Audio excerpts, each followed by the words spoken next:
Once again most welcome class 11th and आज की class में हम सभी जो टॉपिक को समझने वाले वो टॉपिक है हमारा WDV okay, written down value method. जैसे कि हम सभी हमारा जो क्या है कि मेथड्स ऑफ कैलकुलेटिंग डेप्रिसिएशन जो हम चैप्टर पढ़ रहे थे, मेथड्स ऑफ कैलकुलेटिंग डेप्रिसिएशन, इसमें हमारा SLM जो कि स्ट्रेट लाइन मेथड है ये कंप्लीट हो गया था, but written down value method हमारा रह गया था। सो इन टुडेज क्लास, आज की क्लास में हम रिटन डाउन वैल्यू मेथड को समझेंगे एंड इससे रिलेटेड एक छोटा सा क्वेश्चन को सॉल्व करेंगे, क्योंकि हमारा सारा फोकस जो है वो थ्योरी पे है। ठीक है, तो आज का क्लास भी हमारा बहुत ही कॉन्सेप्चुअल होने वाला है, एकदम कॉन्सेप्ट के साथ हम लोग चलेंगे एंड इससे रिलेटेड एक बेसिक सा सवाल को सॉल्व करेंगे, जिससे कि हमारा रिटन डाउन वैल्यू मेथड आपको बहुत अच्छे से समझ में आ जाए। ओके, सो सबसे पहला तो हेडिंग डाल लो कि आज का क्लास है हमारा written down value method. Okay, written down value method. Written down value method क्या होता है? तो रिटन डाउन वैल्यू मेथड के अंतर्गत जो भी डेप्रिसिएशन हम चार्ज करते हैं वो किसी भी फिक्स्ड एसेट्स का रिटन डाउन वैल्यू पे चार्ज करते हैं। ओके, किसी भी फिक्स्ड एसेट्स का वो रिटन डाउन वैल्यू पे चार्ज करते हैं। रिटन डाउन वैल्यू मतलब कि जैसे कि मान लेते हैं कि आपने कोई मशीनरी परचेज किया। Okay, you purchase a machinery of 1 lakh rupees. ठीक है, आपने 1 लाख रुपीज का मशीनरी परचेज किया, बट इस मशीनरी पे 10% जो है वो डेप्रिसिएशन पर एनम के रेट से आपको देने होते हैं। ठीक है, पर एनम के रेट से आप डेप्रिसिएशन जो है वो चार्ज करते हैं इस मशीनरी पे। ओके, बट आपको करना क्या है? तो देखिए, फर्स्ट ईयर में अगर आप डेप्रिसिएशन चार्ज करोगे तो 1 लाख रुपीज का 10% आप निकालोगे। ठीक है, 1 लाख रुपीज का 10% and it will be 10,000 rupees. मतलब कि फर्स्ट ईयर आपका डेप्रिसिएशन जो है वो 10,000 रुपीज आएगा। ओके, आई होप कि आपको समझ में आ रहा है। ओके, सो डेप्रिसिएशन आपका 10,000 हो जाएगा फर्स्ट ईयर में। अब आपको क्या करना होगा? तो ये 10,000 को लेस अगर आप कर देंगे, मतलब कि 1 लाख का मशीनरी था एंड 1 ईयर के बाद आप अगर डेप्रिसिएशन चार्ज कर रहे हैं तो आपका क्या है, 10,000 रुपीज जो है वो कम हो जाएगा। ठीक है, तो आपके पास बचेगा 90,000 रुपीज। ओके, अब क्या होगा? तो सेकेंड ईयर में जो आपका डेप्रिसिएशन चार्ज होगा ना वो ये 90,000 रुपीज पे होगा। आई बात समझ में? ये 90,000 रुपीज पे अब आप डेप्रिसिएशन निकालोगे तो 90,000 का 10% निकालोगे and it will be your 9,000 rupees. तो यस, 9,000 आपका डेप्रिसिएशन होगा। अब आप ये जो 9,000 आया है इसे भी कम कर दोगे तो सेकेंड ईयर में, मतलब कि 2 साल बाद आपका मशीनरी जो है वो 81,000 रुपीज में चार्ज होने वाला है, मतलब सेल होने वाला है। आई बात समझ में? देन अब क्या करेंगे? तो थर्ड ईयर में अगर आपको मशीनरी डेप्रिसिएशन चार्ज करना है आपको, तो आपका 81,000 ये जो रिटन डाउन वैल्यू आ रहा है ना, इसी पे डेप्रिसिएशन चार्ज होगा। आई बात समझ में? रिटन डाउन वैल्यू पे आपका डेप्रिसिएशन कटते जा रहा है एंड कटने के बाद आपके पास जो अमाउंट बच रहा है रिमेनिंग, उस अमाउंट पे आपको फिर डेप्रिसिएशन चार्ज करने होंगे। आई बात समझ में? देन 81,000 हो जाएगा। अब 81,000 का 10% आप निकालोगे तो दैट इज 8100 एंड अब आपका डेप्रिसिएशन जो है वो 8100 चार्ज होगा एंड इट विल बी 10 में 1 गया 9, 10 में 2, 72,900। आई बात समझ में? तो ये है आपका written down value method and इसे WDV के नाम से जानते हैं। एंड जैसे कि आप लोग का घर में बहुत ही अलग अलग नेम होता है, उसी तरह से इस मेथड का भी बहुत सारा नाम है। इसके भी मतलब जो इसका भी जो बनाए हैं इसे, इसका बहुत सारा नेम रख दिए हैं। ठीक है, तो आप कंफ्यूज मत होना। पहला तो है written down value method. Okay, then इसे डिमिनिशिंग बैलेंस मेथड भी बोलते हैं, डिमिनिशिंग बैलेंस मेथड। ठीक है, डिमिनिशिंग बैलेंस मेथड एंड और तो और डिमिनिशिंग बैलेंस मेथड बोलने के साथ साथ इसे रेड्यूसिंग बैलेंस मेथड भी बोला जाता है। Okay, reducing balance method. तो रेड्यूसिंग बैलेंस मेथड भी मतलब कहीं कहीं आपको डिमिनिशिंग बैलेंस मेथड लिखा हुआ मिल सकता है, कहीं कहीं आपको रेड्यूसिंग बैलेंस मेथड लिखा हुआ मिल सकता है एंड कहीं कहीं आपको रिटन डाउन वैल्यू मेथड लिखा हुआ मिल सकता है। आई बात समझ में? अब देखिए, डिमिनिशिंग बैलेंस मतलब घटा हुआ बैलेंस, रेड्यूसिंग बैलेंस मतलब वही जो कम हुआ बैलेंस है एंड रिटन डाउन वैल्यू मतलब वही कम हुआ बैलेंस। ठीक है, मतलब सबका मीनिंग एक ही है एंड सबसे ज्यादा पॉपुलर नेम जो है वो है written down value method. Okay, आई बात समझ में? अगर आप इसका डिफिनेशन नोट करना चाहते हो तो आप कर सकते हो, मैं डिफिनेशन यहाँ पे आपको लिख देती हूँ। ठीक है, तो आप लिख सकते हैं अकॉर्डिंग टू दिस मेथड, इस मेथड के अंतर्गत depreciation will be calculated on written down value. ठीक है, इस मेथड के अंतर्गत डेप्रिसिएशन जो है वो घटा हुआ कीमत पे चार्ज होता है। आई बात समझ में? एंड हर साल का डेप्रिसिएशन देखिए, अगर घटा हुआ कीमत पे डेप्रिसिएशन चार्ज हो रहा है तो हर साल डेप्रिसिएशन अलग अलग होगा। पहला साल डेप्रिसिएशन अधिक होगा, फिर वो डेप्रिसिएशन कम हो जाएगा, तो अब वो मशीनरी का वैल्यू भी तो कम हो गया, मतलब उस एसेट्स का वैल्यू भी कम हो गया, एंड नेक्स्ट ईयर उससे कम। मतलब कि इस मेथड में WDV में हमारा डेप्रिसिएशन जो है वो पर ईयर कम होते चला जाता है। ठीक है, तो यही आपका written down value method, and इसका कोई फॉर्मूला नहीं होता। ठीक है, there is no formula to calculate depreciation on WDV। ठीक है, इसका कोई फॉर्मूला नहीं है, हम रेट पे काम करेंगे, हमें रेट गिवन होगा परसेंटेज में। ठीक है, तो हम रेट पे काम करेंगे एंड कैलकुलेशन करेंगे डेप्रिसिएशन का। आई बात समझ में? आई होप कि आपको इसका बेसिक एटलीस्ट समझ में आ गया। अब चलिए हम इससे रिलेटेड एक छोटा सा क्वेश्चन को सॉल्व कर लेते हैं, ताकि आपका जो है वो कॉन्सेप्ट और भी अच्छे से क्लियर हो जाए। ओके, सो लेट्स क्वेश्चन को देख लेते हैं हम। क्वेश्चन हमारा ज्यादा बड़ा नहीं है, छोटा ही क्वेश्चन है। ठीक है, एंड इसमें हम बस हमारा फोकस है इस मेथड को आपको समझाना। ठीक है, इसलिए मैंने एक शॉर्ट सा क्वेश्चन लिया है, तो आप क्वेश्चन को देख सकते हैं। सो इसमें क्या होता है ना कि आपका वर्किंग नोट थोड़ा बढ़ेगा। ठीक है, बस वर्किंग नोट, क्योंकि SLM में तो हम एक बार कैलकुलेट करते हैं डेप्रिसिएशन एंड उसको फिर घटाते जाते हैं हमारा काम हो जाता है। बट इसमें क्या करना है, आपको अलग अलग कैलकुलेशन आपको करना होगा। ठीक है, सो सबसे पहला आप क्वेश्चन को देखें, लिखा हुआ है MS Dalmia textile mills purchase machinery on 1 April 2016। 1 April 2016 को यहाँ पे MS डालमिया मिल जो टेक्सटाइल मिल्स जो है वो 2 लाख का मशीनरी परचेज किया है। ठीक है, 2 लाख का machinery from Ahuja and sons. ठीक है, किससे? तो आहूजा एंड सन्स से। तो हमें यहाँ पे मतलब नहीं है नेम से, क्योंकि यहाँ पे क्रेडिट में अगर किया होता तो हम यहाँ पे नेम लिखते आहूजा एंड सन्स, बट यहाँ पे कुछ नहीं लिखा, इसका मतलब कैश में परचेज किया। Okay, then and spend 10,000 for its installation, और 10,000 जो है वो उस मशीनरी का लगाने में यानी फर्स्ट यूज करने में खर्च हुआ है। It is depreciation is provided at the rate 10% on written down value basis. Depreciation जो है वो 10% चार्ज किया गया है रिटन डाउन वैल्यू बेसिस से, मतलब यही मेथड का नेम यहाँ पे दिया हुआ है। Prepare machinery account for the first 3 years and books are close on 31 March every year. ठीक है, और बुक्स जो है वो कब क्लोज हो रहा है? 31 मार्च एवरी ईयर का। तो चलिए सबसे पहले हम यहाँ पे हमें बनाना क्या है? Machinery account. मशीनरी अकाउंट बनाना है तो मशीनरी अकाउंट का आप सबसे पहले फॉर्मेट बना लो। ओके, तो फॉर्मेट बहुत ही आसान है लेजर बनाने का। ठीक है, एंड एसेट्स का कॉन्सेप्ट तो आपको आता ही है कि जब बढ़ता है तो उसे इंक्रीज होता है तो उसे डेबिट में रिकॉर्ड करते हैं, घटता है तो क्रेडिट में रिकॉर्ड करते हैं। आई बात समझ में?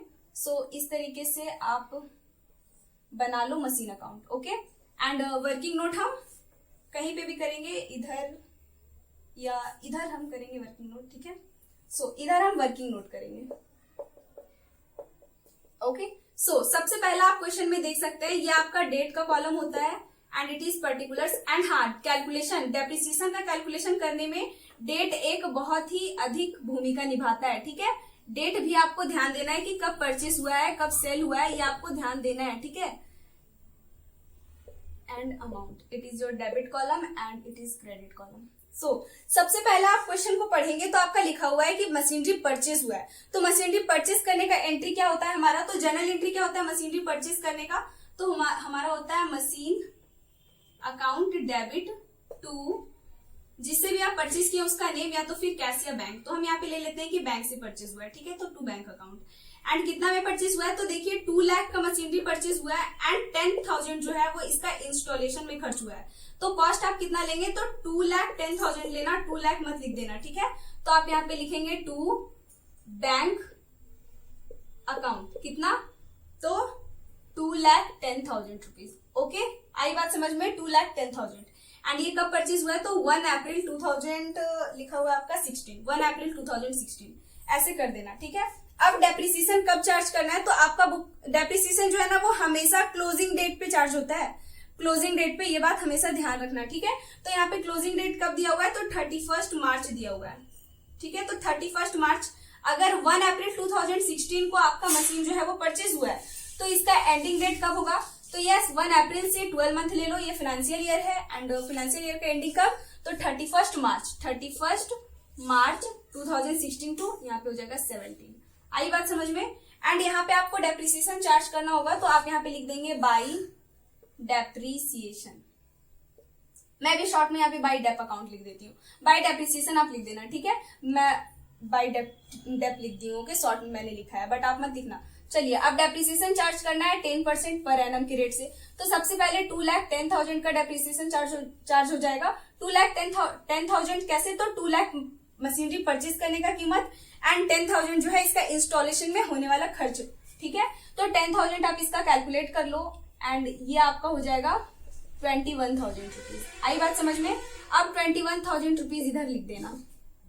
ठीक है, अब ये 2,10,000 रुपीज में 21,000 रुपीज जो है हम माइनस कर देंगे, तो माइनस करने पे हमारा प्राइस कितना आने वाला है। एंड आप देख सकते हैं कि मशीनरी अकाउंट जो है वो हमें 3 इयर्स का बनाना है, 3 साल का। तो इसका मतलब ये है कि आपको 3 बार डेप्रिसिएशन कैलकुलेट करना होगा। ओके, सो आप यहाँ पे लिख सकते हैं 2,10,000 रुपीज एंड इधर भी आप लिख दो 2,10,000 रुपीज एंड 2,10,000 रुपीज में 21,000 आप माइनस कर दो, तो आपके पास यहाँ पे प्राइस आता है 000 एंड 10 में 1 गया तो 9, 10 में 2 गया तो 8 एंड 1, 1,89,000 रुपीज जो है वो आपका यहाँ पे बैलेंस निकलता है। एंड ये बैलेंस कौन सा निकलता है? तो ये बाई बैलेंस सीडी निकलता है। ठीक है, ये सीडी बैलेंस, क्लोजिंग डेट का बैलेंस। अब यही सीडी बैलेंस इधर आपका ट्रांसफर हो जाता है, ये डेबिट में आ जाता है। तो ये आपका डेबिट में होने के बाद ये नेक्स्ट ईयर का क्लोजिंग ओपनिंग बैलेंस हो जाता है। ठीक है, तो ये बाई बैलेंस बीडी हो जाएगा कितना? 1,89,000 रुपीज। ओके, 1,89,000 रुपीज एंड ये कब का है? तो 1 अप्रैल 2017 का। ठीक है, ओपनिंग डेट। देन अब आपको डेप्रिसिएशन जो चार्ज करना है ना, उसके लिए आपको बहुत ही ध्यान देना होगा। ध्यान क्या देना है कि अगर SLM होता, स्ट्रेट लाइन मेथड, तो हम यहाँ पे डेप्रिसिएशन यही 21,000 रुपीज लिखते, बट ये SLM नहीं है। ठीक है, ध्यान देना, ये SLM नहीं है, इसीलिए इसमें हमें डेप्रिसिएशन जो है वो जो रेड्यूस्ड वैल्यू है उस पर निकालना होगा। तो रेड्यूस्ड वैल्यू कितना बचा है? 1,89,000 रुपीज। दैट इज वाई यहाँ पे 1,89,000 रुपीज का आपको 10% डेप्रिसिएशन अब कैलकुलेट करना होगा। आई बात समझ में? आई होप कि समझ में आ रहा है आप सभी को। तो यहाँ पे कितना आया? 18,900। तो यस, ये 18,900 ही आपको डेप्रिसिएशन लिखने हैं। एंड ये कब का? तो ये क्लोजिंग डेट का 31 March 2018। Okay, 31 March 2018 by dep account लिख देना। बाई डेप कितना? तो 18,900। आई बात समझ में? 18,900। अब यहाँ पे भी आपको बैलेंसिंग का काम कर लेने हैं। ठीक है, बैलेंसिंग का काम कैसे करेंगे? तो इधर डेबिट टोटल करो एंड क्रेडिट टोटल करो। ठीक है, तो इधर अगर आप टोटल करते हैं तो आपका 1,89,000 आएगा इधर, एंड यही आप इधर भी लिखोगे 1,89,000।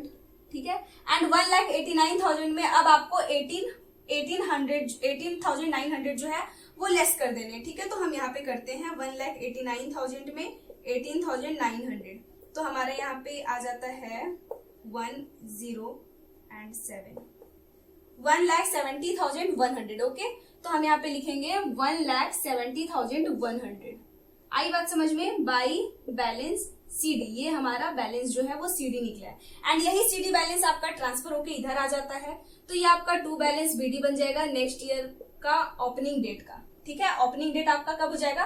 तो इससे एक दिन आगे बढ़ जाते हैं, तो 1 अप्रैल 2018। आई बात समझ में?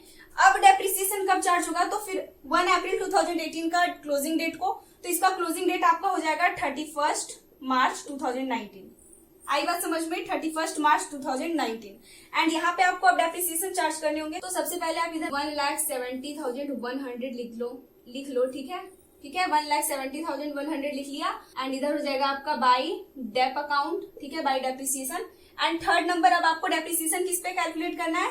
1,70,100 पे। ठीक है, क्योंकि यही है आपका यहाँ पे रेट एंड डाउन वैल्यू। ठीक है, मतलब घटा हुआ रेड्यूस्ड वैल्यू आपका यही है 1,70,100। आई बात समझ में? तो आप यहाँ पे लिख दोगे इधर 1,70,100 का 1,70,100 अच्छे से लिख देती हूँ मैं।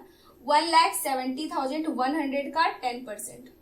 ओके, एंड इसका अगर आप 10% कैलकुलेट करते हो तो 17,010 रुपीज आया है। ठीक है, तो आप यहाँ पे लिखेंगे 17,010।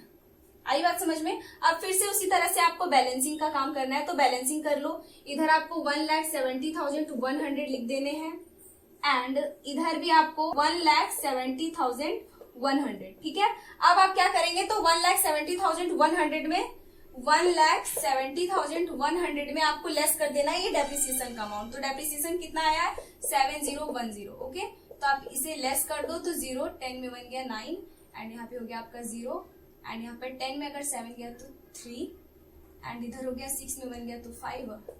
तो यहाँ पे आपका कितना अमाउंट बचेगा? 1,53,090 1,53,090 ये आपका हो जाएगा बाई बैलेंस सीडी। ओके, अब ये सीडी बैलेंस, बस अब हमें डेप्रिसिएशन जो है वो 3 ही बार निकालना था। तो यहाँ पे 3 साल का हमें डेप्रिसिएशन मशीनरी अकाउंट ओपन करने के लिए बोला गया था। तो ये हमारा 3 साल का मशीनरी अकाउंट है। ठीक है, एक स्टेप और यहाँ पे कर देना, ये जो है ना इससे एक डेट आगे बढ़ जाते हैं 1/4/1819। तो ये आपको हो जाएगा टू बैलेंस बीडी एंड क्या हो जाएगा अमाउंट, तो ये जो यहाँ पे आया है 1,53,090। ओके, एंड उसके बाद आप ऐसे बंद कर देना। ठीक है, अब इसे डबल कॉलम से क्लोज मत कर देना। ठीक है, क्योंकि ये आपका बस ओपनिंग बैलेंस है, अभी हमने इधर डेप्रिसिएशन तो चार्ज किया ही नहीं क्योंकि बोला ही नहीं था क्वेश्चन में। आई बात समझ में? आई होप कि आपको समझ में आ गया। यही था आपका क्वेश्चन में, ऐसे ही आपको रिटन डाउन वैल्यू मेथड से कैलकुलेट करना होता है। आपका जो रिड्यूस्ड अमाउंट आ रहा है हर साल का, देखिए हर साल का ओपनिंग बैलेंस का जो डेट, ओपनिंग डेट का जो बैलेंस है उसी पे हमने डेप्रिसिएशन चार्ज किया है। ठीक है, तो ये है आपका रिटन डाउन वैल्यू मेथड। अब हम नेक्स्ट क्लास में ना कुछ मेथड्स ऑफ रिकॉर्डिंग डेप्रिसिएशन पे बात करेंगे। ठीक है, मेथड्स ऑफ रिकॉर्डिंग डेप्रिसिएशन। सो अगर आप इसको नोट करना है कर लो, स्क्रीनशॉट लेना है ले लो। ठीक है, सो मिलते हैं आपसे नेक्स्ट क्लास में। अगर क्लास अच्छा लगा हो तो मेक श्योर कि आपने लाइक कर दिया। तब तक के लिए bye bye and take care.